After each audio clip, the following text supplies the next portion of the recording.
আসসালামু আলাইকুম ভিউয়ার্স, বাংলাদেশের সর্বশেষ আপডেট সংবাদে আপনাদের স্বাগত।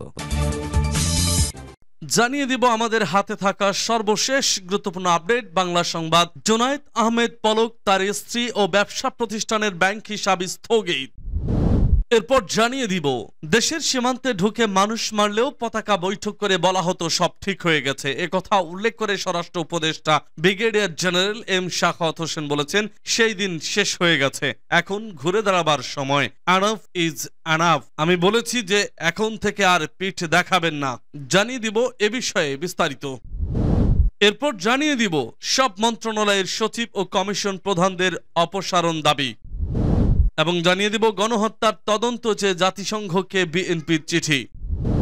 সর্বশেষ জানিয়ে দিব গণভবন থেকে লুট হওয়া টাকা সহ সিন্ধুক উদ্ধার। শুনছিলেন সংবাদ শিরোনাম, এখন বিস্তারিত। তবে তার আগে অনুরোধ থাকবে ভিডিওটিতে একটি লাইক এবং কমেন্টস করে জানিয়ে দিন আজকের এই ভিডিও সম্পর্কে আপনার মূল্যবান মতামত। আর অবশ্যই এই ভিডিওটি আপনার ফেসবুক সোশ্যাল মিডিয়ায় শেয়ার দিয়ে ছড়িয়ে দিন আর জানিয়ে দিন আপনি কোন জেলা থেকে বা কোথা থেকে আমাদের সংবাদ শুনছেন এবং দেখছেন। অনুরোধ থাকবে আপনি যদি আমাদের এই চ্যানেলটিতে নতুন হয়ে থাকেন তাহলে অবশ্যই চ্যানেলটি সাবস্ক্রাইব করে পরবর্তী আপডেট সংবাদ পেতে চোখ রাখুন আজকের বাংলা নিউজে।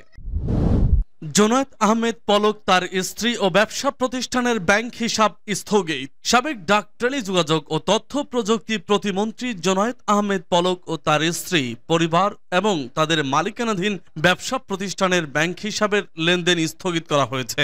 বাংলাদেশ ব্যাংকের আর্থিক গোয়েন্দা ইউনিট BFIU এর নির্দেশ দিয়েছে।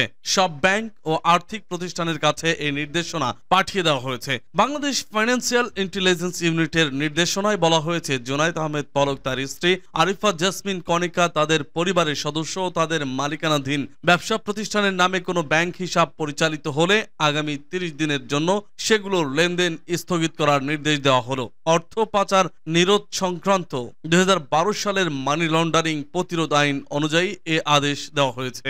নির্দেশনায় BFIU আরো বলেছে, কোনো হিসাব স্থগিত করা হলে হিসাব সংশ্লিষ্ট তথ্য বা দলিল, যেমন হিসাব খোলার ফরম, KYC ও লেনদেন বিবরণী ইত্যাদি চিঠি দেওয়ার তারিখ থেকে 3 কার্যদিবসের মধ্যে তাদের কাছে পাঠানোর জন্য ব্যাংক ও আর্থিক প্রতিষ্ঠানগুলোকে অনুরোধ করা হয়েছে। লেনদেন স্থগিত করার এই নির্দেশের ক্ষেত্রে মানি লন্ডারিং প্রতিরোধ বিধিমালা 2009 এর 26(2) ধারা প্রযোজ্য হবে বলে BFIU এর চিঠিতে বলা হয়েছে। শেখ হাসিনা সরকারের পতনের পর গত রোববার পররাষ্ট্রমন্ত্রী ও আওয়ামী লীগের যুগ্ম সাধারণ সম্পাদক মোহাম্মদ হাসান মাহমুদ তার স্ত্রী ও মেয়ের ব্যাংক হিসাব জব্দ করার নির্দেশ দেওয়া হয়েছিল।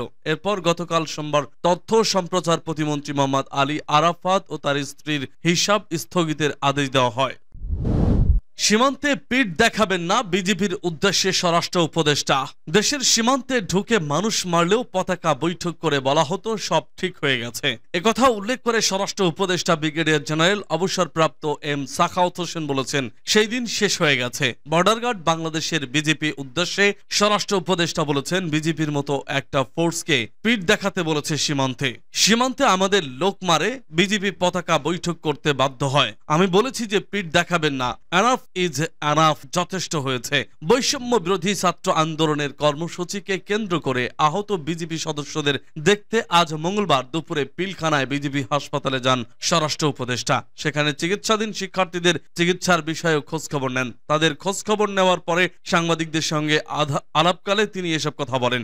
এদিকে গত রোববার চাঁপাইনবাবগঞ্জের শিবগঞ্জ সীমান্তের ওপারে ভারতীয় সীমান্তরক্ষী বাহিনীর গুলিতে এক বাংলাদেশি নিহত হয়েছেন। বাংলাদেশের সংবাদ মাধ্যমগুলো আজ এ খবর প্রকাশ করেছে। পিলখানায় স্বরাষ্ট্র উপদেষ্টা সাংবাদিকদের বলেন, আমাদের সীমানার মধ্যে ঢুকে মারে আর আমরা বলি পতাকা বৈঠক করেছে, সব ঠিক হয়ে গেছে, বা আমি জানি না, দ্যাট ডেজ আর ওভার, সেসব দিন শেষ হয়ে গেছে। দেশের বিভিন্ন বাহিনীকে দানব বানানো হয়েছে। উল্লেখ করে এম শাখাওয়াত হোসেন বলেন, 15 বছর এই ফোর্সগুলোকে দানব বানিয়েছে। যারা বানিয়েছে তাদের আন্তর্জাতিক আদালতে নিয়ে যাওয়া হবে। তারা কত লোক মেরেছে, প্রত্যেকটি ইনস্টিটিউশন ধ্বংস করেছে। এগুলো ন্যাশনাল ফোর্স বাহিনী, কারো পার্সোনাল ব্যক্তিগত ফোর্স নয়। পুলিশ বাহিনী প্রসঙ্গে স্বরাষ্ট্র উপদেষ্টা বলেন, পুলিশ খুবই অনুতপ্ত। এখানে অর্থাৎ পিলখানা আসার সময়ও দেখলাম পুলিশের সঙ্গে ছাত্ররা কাজ করছে। পুলিশ খুবই অনুতপ্ত। পুলিশকে দানব বানানো হয়েছে। যারা এটি করেছে তাদের আমরা ভুলে যাব না, অবশ্যই বিচার করা হবে। তিনি বলেন, একটু সবুর করেন, কতগুলো প্রক্রিয়া আছে। সরকারি অ্যাকশন ব্যবস্থা নিতে গেলে অনেকগুলো প্রসেস প্রক্রিয়া আছে, যেগুলো টপাটপ করা যায় না। সুতরাং ধৈর্য ধরতে হবে। গতকাল দেওয়া নিজের বক্তব্যের জন্য দুঃখ প্রকাশ করে স্বরাষ্ট্র উপদেষ্টা বলেন, অনেক কথার মধ্যে অনেক কথা চলে আসে। যদি আমি এমন কোনো কথা বলে থাকি সেটা ভুল বুঝেছেন, সেটার জন্য আমি দুঃখিত। 15ই আগস্ট নিয়ে জানতে চাইলে স্বরাষ্ট্র উপদেষ্টা বলেন, এখনো কোনো সিদ্ধান্ত হয়নি। আজ বিকেলে আমরা বসবো, সেখানে আলোচনা হবে। সেদিনের নিরাপত্তা ব্যবস্থার বিষয়ে তিনি বলেন, আমরা সব ধরনের নিরাপত্তা ব্যবস্থা গ্রহণ করব। পুলিশ থাকবে, বিজিবি র্যাব থাকবে, হয়তো সেনাবাহিনীও থাকবে। ছাত্রদের উদ্দেশ্যে এম সাখাওয়াত হোসেন বলেন, তোমাদের আন্দোলন কেউ ছিনিয়ে নিতে পারবে না। এই আন্দোলনের তো ইমেজ, ভাবমূর্তি আছে, আর পুলিশ তো অনুতপ্ত।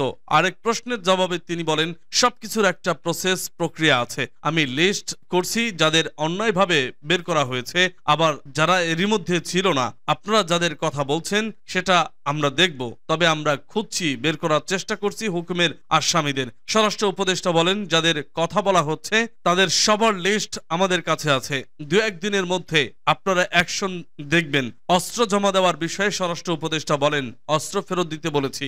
যদি জমা না দিয়ে ধরা পড়েন তাহলে 2 রকমের শাস্তি পাবেন। নিষিদ্ধ অস্ত্র ছিনতাই এবং নিষিদ্ধ অস্ত্র পাওয়ার অভিযোগে অভিযুক্ত হবেন। সুতরাং নিজেরা ভয়ে আসতে না পারলে অন্য কাউকে দিয়ে জমা দেন। পুলিশের পোশাক প্রসঙ্গে স্বরাষ্ট্র উপদেষ্টা বলেন, আমরা যত দ্রুত সম্ভব ইউনিফর্ম চেঞ্জ করতে চাই। তিনি বলেন, ভবিষ্যতে যেন মানবিক পুলিশ হয় সেজন্য আমরা পুলিশ কমিশন গঠনের চিন্তা ভাবনা করছি। প্রসঙ্গত, সাম্প্রতিক ঘটনায় বিজেপির 3 সদস্য নিহত ও 130 জন আহত হয়েছেন। আন্দোলনে বীরশ্রেষ্ঠ মুন্সি আব্দুর রউফ পাবলিক কলেজের বেশ কয়েকজন শিক্ষার্থী আহত হন। এদের মধ্যে 3 জনকে চিকিৎসা সেবা দেওয়া হয়েছে এবং 3 জন শিক্ষার্থী বর্তমানে বিজেপি হাসপাতালে চিকিৎসাধীন। স্বরাষ্ট্র উপদেষ্টা আজ বিজেপি হাসপাতালে গেলে তার সঙ্গে ছিলেন বিজেপি মহাপরিচালক মেজর জেনারেল মোহাম্মদ আশরাফুজ্জামান সিদ্দিক সহ বিজেপি সদর দপ্তরের ঊর্ধ্বতন কর্মকর্তারা।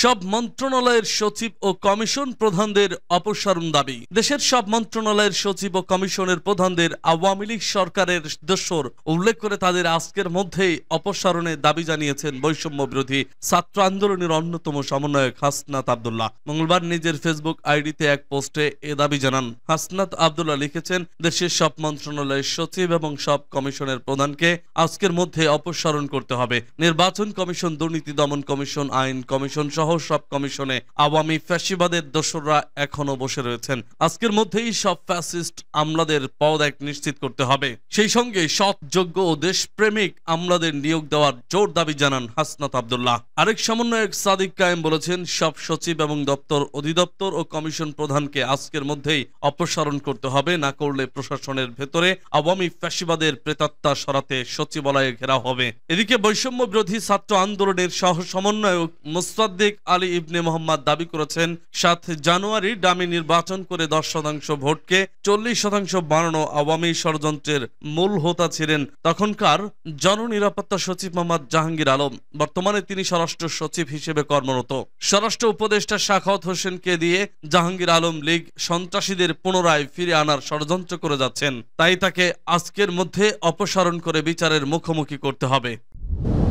গণহত্যার তদন্ত চেয়ে জাতিসংঘকে বিএনপির চিঠি। বৈষম্য বিরোধী আন্দোলনে গণহত্যা চালিয়েছে আওয়ামী লীগ সরকার। সেই গণহত্যার তদন্ত চেয়ে জাতিসংঘকে বিএনপি চিঠি দিয়েছে বলে জানিয়েছেন বিএনপির স্থায়ী কমিটির সদস্য আমির খসরু মাহমুদ চৌধুরী। মঙ্গলবার ঢাকাস্থ জাতিসংঘের আবাসিক প্রতিনিধির সঙ্গে বিএনপির প্রতিনিধি দলের বৈঠক হয়। সেখানে এ চিঠি হস্তান্তর করে বিএনপি। বৈঠক শেষে সাংবাদিকদের তিনি একথা বলেন। আমির খসরু বলেন, আমরা জাতিসংঘের কাছে আবেদন করেছি। একটি অবৈধ সরকারের অধীনে যে গণহত্যা হয়েছে তার একটি নিরপেক্ষ, স্বচ্ছ ও আন্তর্জাতিক মানের তদন্ত চেয়েছি। এ সময় সত্য উদ্ঘাটন করার অনুরোধ জানানো হয়েছে বলেও জানান তিনি। তিনি বলেন, দেশ ও বিদেশের ষড়যন্ত্র সরকারের পৃষ্ঠপোষকতায় যে হত্যাকাণ্ড ঘটিয়েছে সেটির জাতির সামনে তুলে ধরতে হবে। আগামীতে কেউ যেন এর সাহস না দেখাতে পারে, কেউ যেন নাগরিককে হত্যা করে জোর করে ক্ষমতায় থাকতে না পারে। ক্ষমতায় থাকার যে আকাঙ্ক্ষা সেটা যেন কারো মনে না জাগে। জাতিকে কলঙ্ক মুক্ত করতে অন্তর্বর্তীকালীন সরকারের প্রধানকেও বলার জন্য অনুরোধ করেছেন বলে জানান তিনি। বৈঠকে বিএনপি সাংগঠনিক সম্পাদক ও আন্তর্জাতিক বিষয়ক কমিটির সদস্য শামা ওবায়েদ উপস্থিত ছিলেন। গণভবন থেকে লুট হওয়া টাকা সহ সিন্দুক উদ্ধার। প্রধানমন্ত্রীর সরকারি বাসভবন গণভবনের ভেতর থেকে লুট হওয়া একটি সিন্দুক উদ্ধার করা হয়েছে। গতকাল সোমবার রাতের রাজধানীর মোহাম্মদপুর থানার রায়ের বাজার বটতলা এলাকা থেকে 8 লাখ টাকা সহ সিন্দুকটি উদ্ধার করা হয়। নাম প্রকাশ না করার শর্তে র্যাবের এক কর্মকর্তা প্রথম আলোকে এ তথ্য নিশ্চিত করেছেন। ছাত্র জনতার আন্দোলনের মুখে প্রধানমন্ত্রীর পদ থেকে পদত্যাগ করে 5ই আগস্ট দেশ ত্যাগ করেন শেখ হাসিনা। বিক্ষুব্ধ জনতা প্রধানমন্ত্রী সরকারি বাসভবন গণভবনে হামলা ও লুটপাট চালান। হাজার হাজার মানুষ গণভবন থেকে টাকা, আসবাব, শাড়ি গয়না এমনকি হাঁস মুরগিও লুট করে নিয়ে যান। র্যাব সূত্র জানায় গণভবন থেকে কয়েকজন মিলে একটি সিন্দুক নিয়ে যান। তাদের একজন কিছু টাকা নিয়ে গ্রামের বাড়িতে চলে যান। বাকি টাকা একজনের কাছে ছিল। এই টাকা ভাগাভাগি নিয়ে দ্বন্দ্ব শুরু হলে একজন ফোন করে সেনাবাহিনীকে টাকার তথ্য দেন। খবর পেয়ে সেনাবাহিনী ও র্যাব 2 এর একটি দল রায়ের বাজারের একটি বাড়ি থেকে 8 লাখ টাকা উদ্ধার করে।